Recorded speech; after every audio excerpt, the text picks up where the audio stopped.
नमस्कार, प्रकाश चंद्र और आप देख रहे हैं प्रकाशवाणी। वैशाली लोकसभा चुनाव की एक महत्वपूर्ण खबर हम आपको दे देते हैं। वैशाली से ऐसी खबरें आ रही हैं कि शायद जो पूर्व लालगंज विधायक हैं मुन्ना शुक्ला, जो लोकसभा चुनाव भी वैशाली से लड़ चुके हैं कई बार, उनको लोजपा की तरफ से टिकट मिल सकता है, ऐसा एक व्हाट्सएप फॉरवर्ड चल रहा है। इसके पीछे कितनी सच्चाई है ये तो हम अभी दावा नहीं कर सकते हैं, लेकिन इतना जरूर कहा जा सकता है कि अगर ऐसी अफवाहें उड़ रही हैं, इस तरह की बातें हैं, तो उसके पीछे कुछ आधार भी हो सकता है। किस मुद्दे पर ये कहा जा रहा है क्या नहीं, लेकिन इसके पीछे जो तर्क आ रहा है वो ये है कि लोजपा जाना जाता है इसीलिए कि यहाँ पे हमेशा कोई ना कोई खेला होते रहता है। लोजपा से इसके पहले भी मुन्ना शुक्ला चुनाव लड़ चुके हैं, जब रामविलास पासवान जी की पार्टी थी तब वो विधायक भी रहे थे, और उसके बाद जो उन्होंने जदयू का दामन थामा है, उसके बाद वो लगातार जदयू में रहे हैं, नीतीश कुमार के बहुत बड़े समर्थक रहे हैं। हालांकि कुछ मुद्दों पर उन्होंने नीतीश कुमार का विरोध भी किया था, नोटा भी दबाया था, लेकिन वो फिर भी कई मुद्दों पर कई भाषणों में कई जगह ये कह चुके हैं कि नीतीश कुमार की पार्टी के, नीतीश कुमार के साथ रहते हैं। दूसरी तरफ चिराग पासवान ने लोकसभा चुनाव से पहले एक मंच पर सीधे तौर पर यह कहा है कि जो लोग बागी हैं, जो लोग पार्टी छोड़ के चले गए थे किसी समय में, जो लोग गद्दार हैं, उनको टिकट नहीं दिया जाएगा। चिराग पासवान खुले मंच से यह कह चुके हैं कि हम किसी भी गद्दार को टिकट नहीं देने जा रहे हैं। यहाँ पे इनका सीधा सीधा निशाना बीना देवी और महबूब अली कैसर पर था। बीना देवी वैशाली से पूर्व सांसद, वर्तमान सांसद है, वो चुनाव लड़ चुकी है, रघुवंश प्रसाद सिंह को उन्होंने हराया था, और उसके बाद जो खगड़िया से सांसद रह चुके हैं महबूब अली कैसर, उनकी तरफ इशारा किया गया था, जो जो दोनों ही समय आने के साथ ही पशुपति पारस की पार्टी में मिल गए थे, जिस पर चिराग पासवान ने अपने लोगों को, अपने कार्यकर्ताओं का भरोसा दिलाते हुए कहा है कि वो किसी भी गद्दार को टिकट नहीं देंगे। तो इसके पीछे की इशारा ये भी कहा जा रहा है कि हालांकि गद्दार शब्द का इस्तेमाल उन्होंने जो बागी रहे हैं इन पिछले कुछ एक सालों में उनकी तरफ इशारा कर कहा है, लेकिन ये भी तर्क कहा जा रहा है कि जब वो गद्दार को टिकट नहीं देंगे तो जाहिर तौर पर इसका इशारा है कि वो अपने लोगों को टिकट देंगे जो उनके अपने हैं।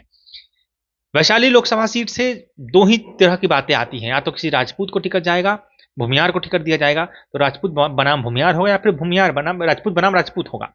राजपूत की जब भी हम बात करते हैं तो उसमें सबसे पहला नाम जो आता है वो उनके अपने व्यक्ति जो इंजीनियर रविंद्र कुमार सिंह है, उनका नाम आता है, जो काफी करीबी है चिराग पासवान के। उनको टिकट मिल सकता है लोजपा से, क्योंकि काफी विश्वसनीय हैं ये लोग।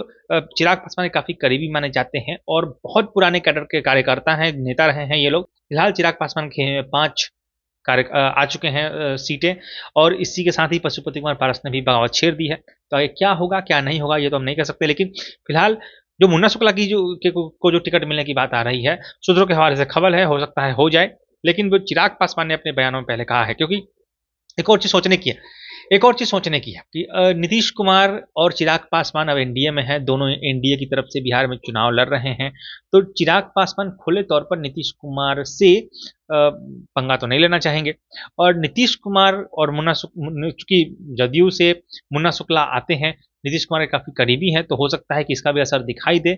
और अगर नीतीश कुमार रिकमेंड कर देते हैं, या फिर जदयू की तरफ से रिकमेंडेशन होता है, या फिर मुन्ना शुक्ला की भी अपनी काफी अच्छी खासी पहुंच है, तो अगर ऐसा कुछ चमत्कार देखने को मिले तो हो सकता है कि मुन्ना शुक्ला को वैशाली लोकसभा से चुनाव लड़वाया जा सकता है।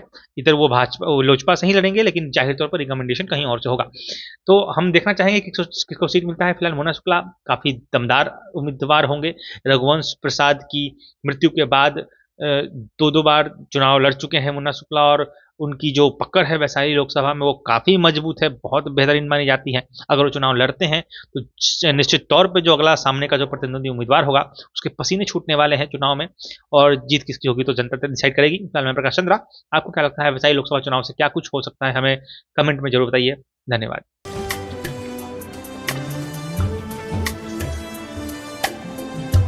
जय बिहार सरसों तेल, सस्ता नहीं कुछ अच्छा खाइए।